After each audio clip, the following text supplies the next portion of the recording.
সম্মানিত উপস্থিতি, আমি ছোট্ট একটা মেসেজ, একটা খবর আপনাদের কাছে দিতে চাই।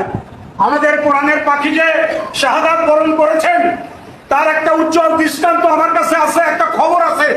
সেটা হলো যে হুজুর যে জেলে ছিলেন, ওই জেলের যিনি সুপার, তিনি আমার দুঃসম্পর্কের এক রিলেটিভ, আমার আত্মীয়।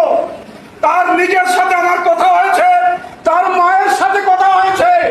আমাকে তিনি নিজে বলেছেন যে হুজুরকে একটা কাগজ ধরায় দেওয়া হয়েছে, তাকে সই করে দেন, হুজুর অসুস্থ, হুজুরকে চিকিৎসার জন্য নিতে হবে। হুজুর তখন অসুস্থ ছিলেন না, চিকিৎসা করার মতো অবস্থা তার তখন ছিল না। তাকে এই কাগজ তৈরি করে